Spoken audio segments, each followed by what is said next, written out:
Fata Morgana is my favorite story of all times, and I was worried that its sequel, Reincarnation, would be just a fanservice game with no soul. I mean, it looks completely different, like an anime, and even has Japanese voice acting.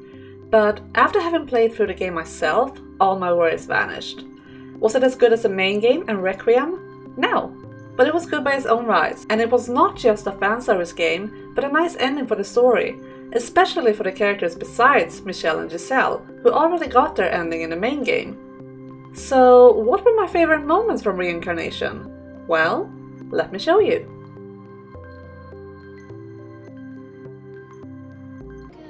Aww, this is also super cute and wholesome. Oh my god. That's just wonderful. I love it. Christ, it'll be night by the time we reach the lodge. Where the hell even are we right now? What kind of rental car doesn't have a GPS anyway? This isn't the goddamn Stone Age. Come on, this ain't half bad either. If we don't make it to the lodge, we can figure something else out. Getting lost is half the fun of traveling. No, it's not.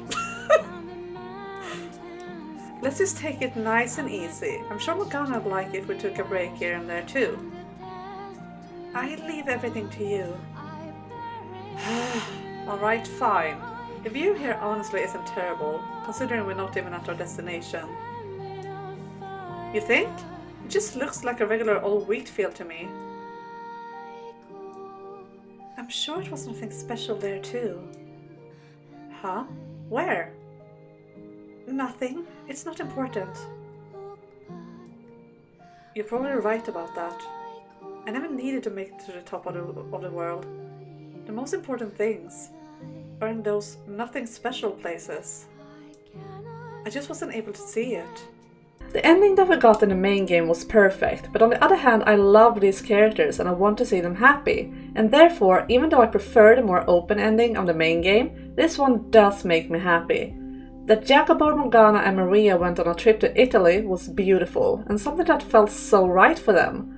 I just think it happened a bit too soon. I feel like Jacopo and Morgana should have gotten more time to work through their past first. But, with that said, this is still one of my favorite parts, and I love that they brought Maria, which makes this less of a romantic trip and more of a let's see if we can become friends again kind of trip. It's less about their relationship and more about fun in their home, and since I hate the Jacopo Morgana ship, this was a huge positive for me.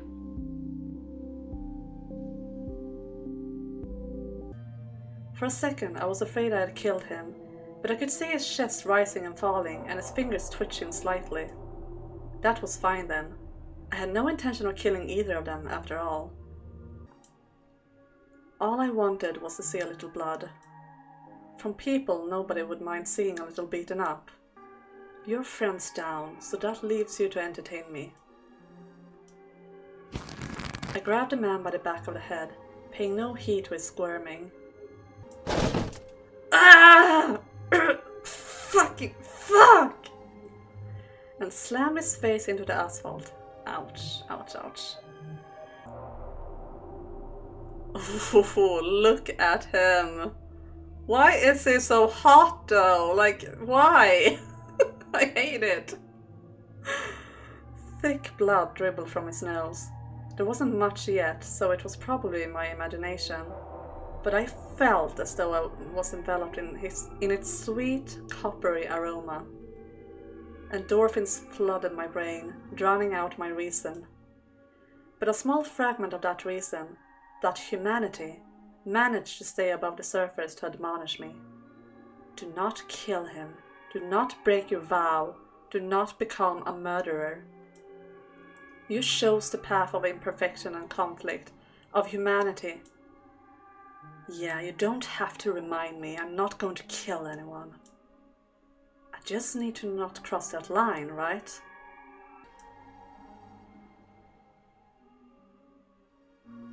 Who are we to tell him how to live his life? I mean, I guess, true. Each to their own, I guess. Taking care not to knock him out entirely, I pounded the man's face into the asphalt again and again and again. Listen, I don't want to get into crazy streets fights over who's the strongest guy around. And I don't want to experience the thrill of participating in a fight club.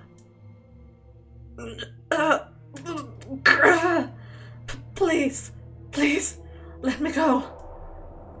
All I want is to endlessly brutalize helpless insects like you.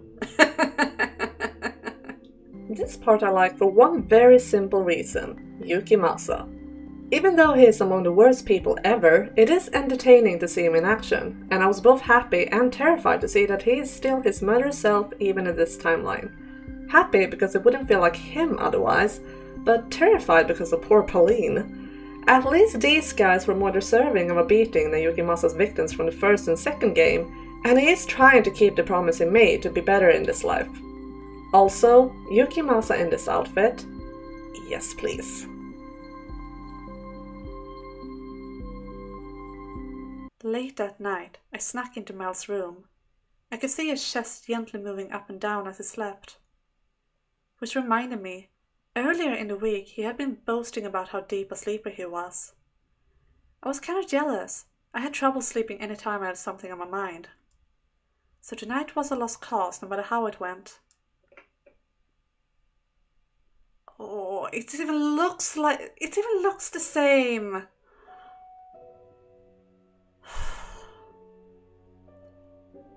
Mel, my Mel, I love you from the bottom of my heart, so please sleep as deeply as you say.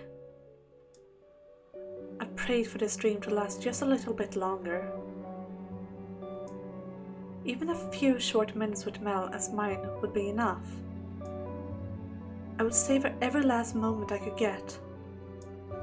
Because when he woke, the spell would break and everything would come crashing down.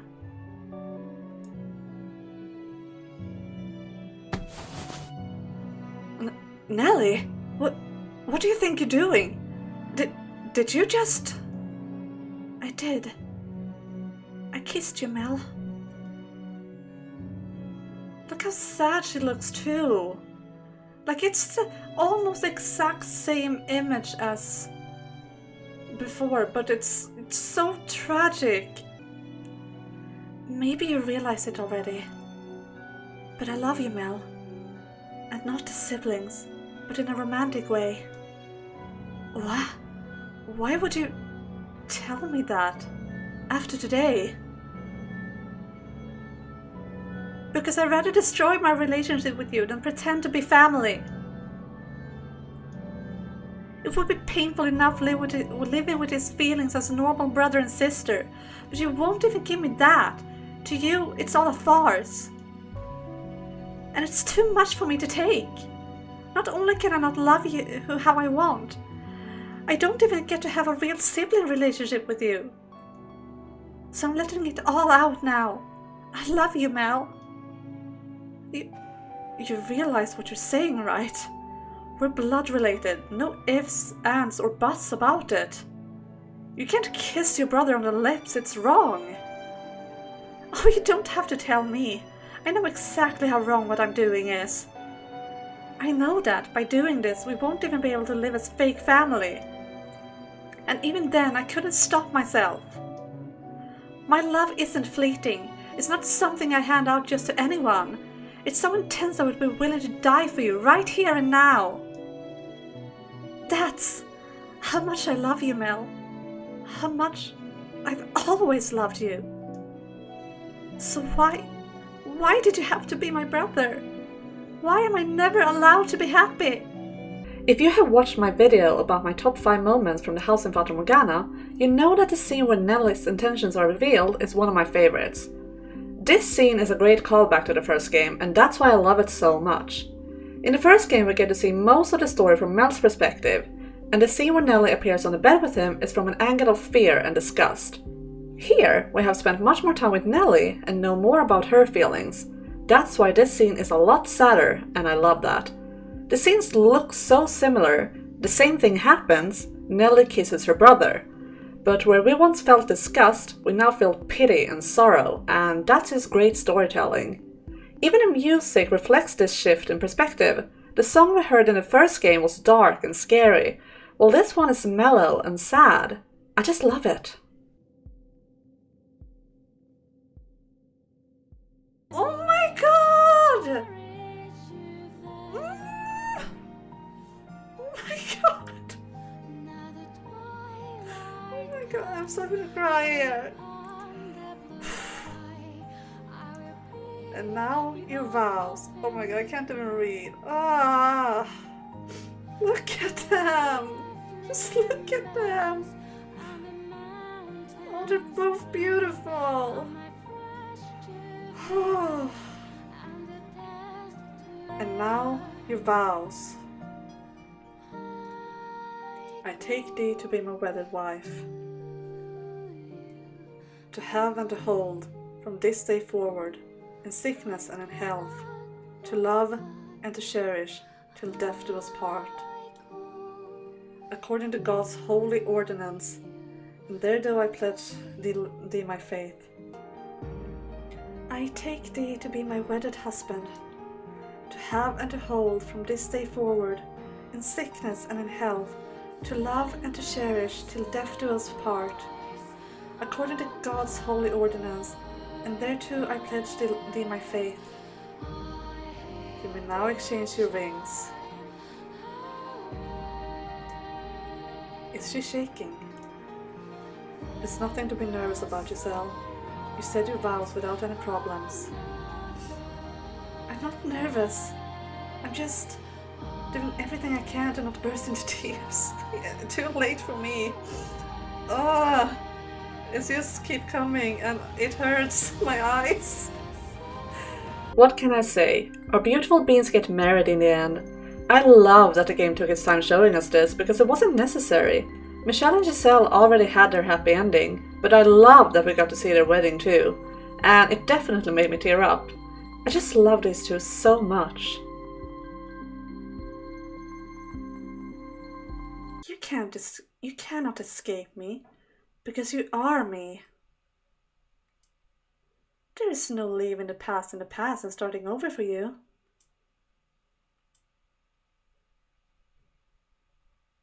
You must never forget the pain they inflicted, the sorrow you felt, the isolation and despair, the hatred.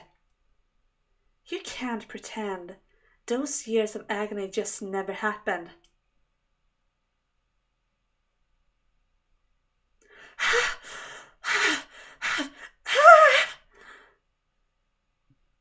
Stop! Get away! Get out of me!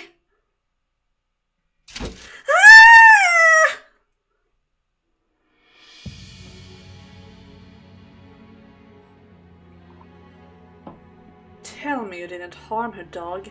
I smell blood. You only instructed me not to kill her. Mistakes were made, limbs were lost. I cleaned up all the blood I got on me. No one suspected anything. That you were able to immediately recognize it as the smell of blood says quite a bit, Lord. You have killed before, haven't you? Enough yapping. She is alive, yes? Or I knew her years ago. I see. What do you want to do then, Lord? You look sick. What I want to do? Obviously, this doesn't change anything. We lock the witch up and proceed as planned. I hate this. Remember exactly who it is, whose hand you're considering accepting. And the music. Hey, Morgana, are you alright?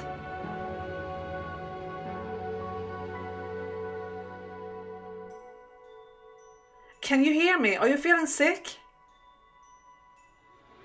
Are you okay? She's conscious at least. What happened? Help me out here. Do you want me to take you? Do you want me to call an ambulance? No doctor would be able to help me. You're on the ground unconscious though. Whoa! You can't just stand up so fast. You need to lie down and rest. Hang on, I'll get some water. Who are you? Huh? What the hell? Did you hit your head in when you fell? What are you doing here? Morgana? Tell me, which one of you are you now?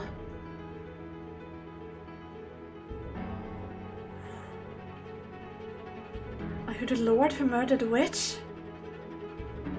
What are you? Are you the businessman who drove his wife to ruin? What on earth or are you the slave man? Or which one are you? I'm... Or do you not remember anything?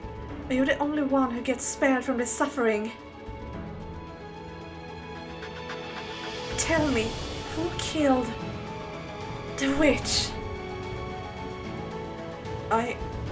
Oh God, no.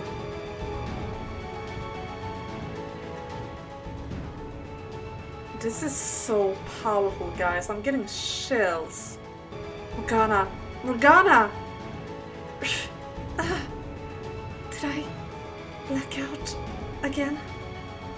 Morgana! Who's there? Who's calling for me?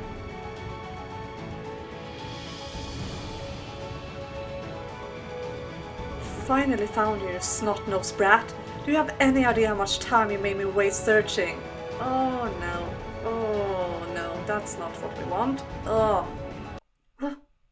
Stop! Ow! It took a few moments for my mind to catch up with what was happening. Where I was. When I was. Who I was.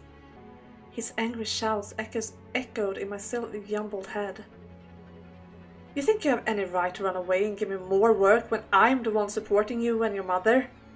Ow! Stop! Don't yank at me like that! Let go! You want me to let go, huh? Then you should start doing as I say. Come on, we're going home. And don't you think about giving me any more trouble, you hear? My chest tightened. My spirit, shackled and repressed for so long in this era, went cold.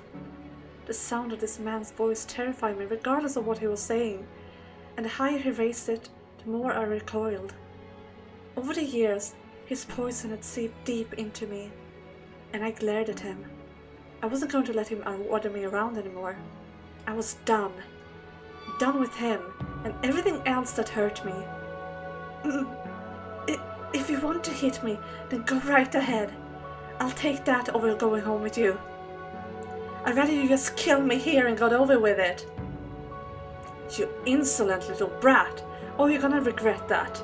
I'll fix you right up so you never talk back to me like that again.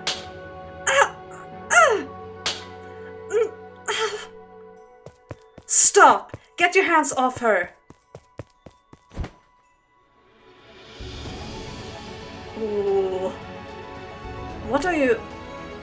Lay your hand on her one more goddamn time and I will kill you right where you stand. Who the hell do you think you are? She's my daughter and this is a private family matter.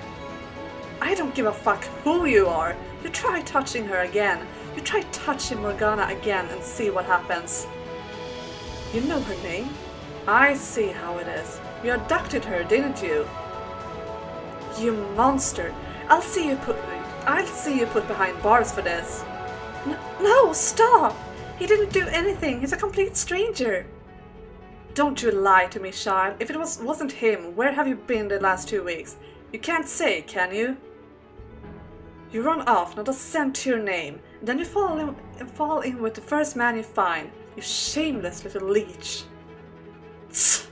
The only reason she had run away is because you're an abusive sack of shit. Maybe you should reflect on your own actions before you start criticizing hers, huh? Abusive? Me? You don't know the first thing about me. I never once raised my hand up to her until today, and only as a disciplinary measure.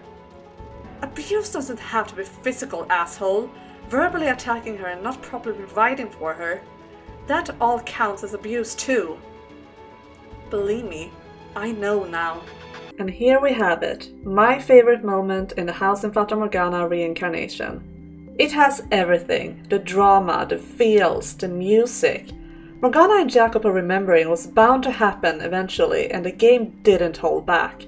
I love that we got to see a glimpse of Morgana's past self, her witch self if you will, and that was how she started remembering, by having her much darker part of herself reminding her. My absolute favorite part though is Jacopo saving her from her stepfather. My, what a self-reflecting journey our boy has been on.